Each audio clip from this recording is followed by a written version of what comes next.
Hello and welcome to this presentation on macromolecules. Today, we will be discussing the importance of macromolecules in biology and how they play a crucial role in our lives. Macromolecules are large molecules made up of smaller subunits called monomers. They are central for life and are involved in a wide range of biological processes, such as energy storage, building and repairing tissues, and storing genetic information. The four types of macromolecules that I'll be talking about in this presentation that are important for all living organisms to function are carbohydrates, lipids, proteins, and nucleic acids. Let's start by discussing carbohydrates. Carbohydrates are molecules made up of carbon, hydrogen, and oxygen atoms. They are an important source of energy for the body and are involved in several other biological processes, such as photosynthesis and cellular respiration. Common examples of carbohydrates include glucose, fructose, and starch. Glucose and fructose are simple sugars, while starch is a complex carbohydrate made up of many glucose molecules linked together. Two important forms of glucose to know are glucose alpha and beta. The difference in these two forms of glucose is the placement of the hydrogen on the right-hand side of the molecule. On an alpha glucose, it is on top, while it is the opposite on the beta glucose, where you'll find the hydrogen on the bottom. This is important to look for when looking at glucose molecules. Next, let's talk about lipids. Lipids are molecules that are insoluble in water and are made up of carbon, hydrogen, and oxygen atoms. They are an important source of energy storage and installation for the body. Common examples of lipids include fats, oils, and cholesterol. Fats and oils are used for your energy storage, while cholesterol is important for maintaining the installation for the body. Lipids are also an important source for the cellular membrane as they keep it from dissolving in water. The hydrophilic heads of this lipid bilayer keep the inside hydrophobic tails from dissolving. It's also able to stop water from breaking into the cell, making sure that it protects the cell and the many processes that occur within it to keep it functioning. Moving on to proteins. Proteins are large, complex molecules made up of smaller subunits called amino acids. They are involved in several biological processes, such as building and repairing tissues, transporting molecules within cells, and catalyzing chemical reactions. Common examples of proteins include enzymes and antibodies.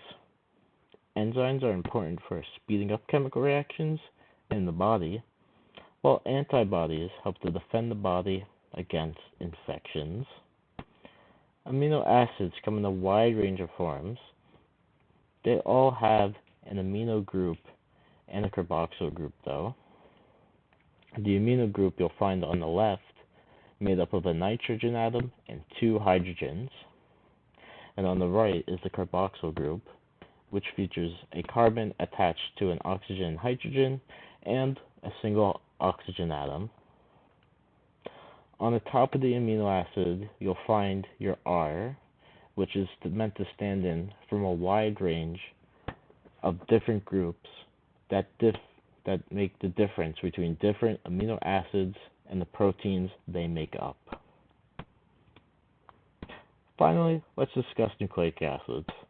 Nucleic acids are molecules that are involved in storing and transmitting genetic information. There are two types of nucleic acids, DNA and RNA.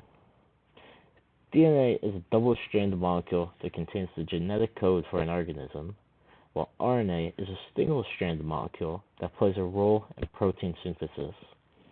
Nucleic acids come in the form of three different groups. They have a phosphate group, then a deoxyribose sugar, and then a final base, which is adenine, guanine, cytosine, and thymine, which can all be represented by the first letter, being A, G, C, and T. These bases then connect together to form the double helix spiral of DNA.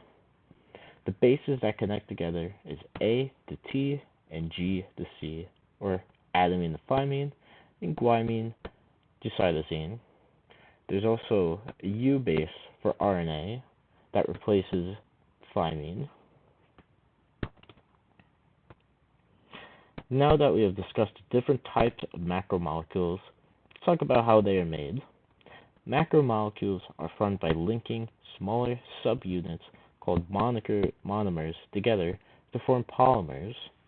For example, glucose is a monomer that can be linked together with other glucose molecules to form the polymer starch.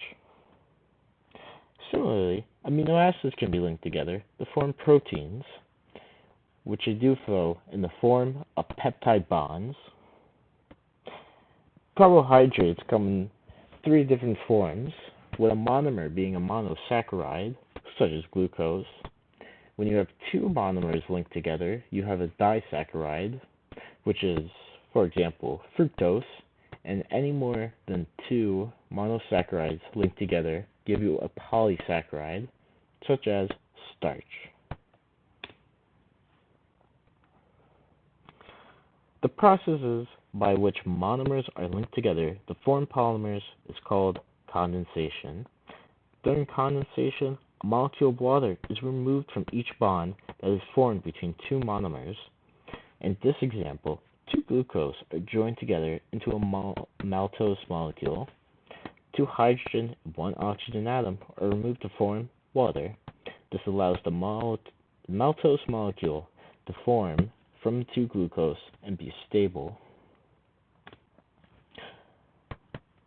On the other hand, when polymers are broken down into their individual monomers, the process is called hydrolysis.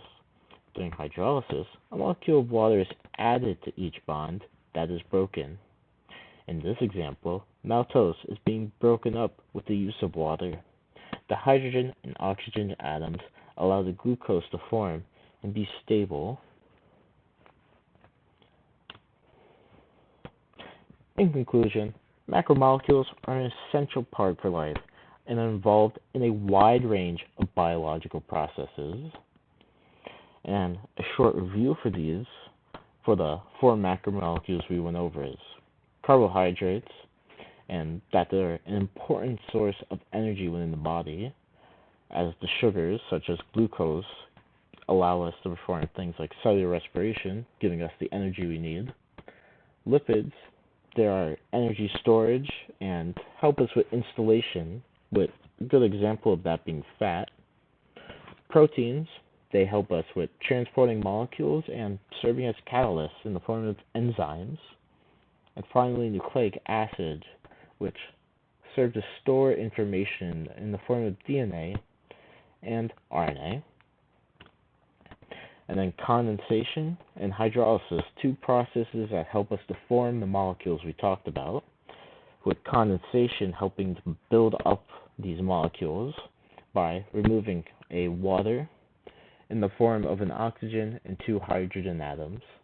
And then this is undone through the process of hydrolysis, which is able to reuse this water to break down our created complex molecule into our much simpler single molecules. That'll be all. Thank you for watching.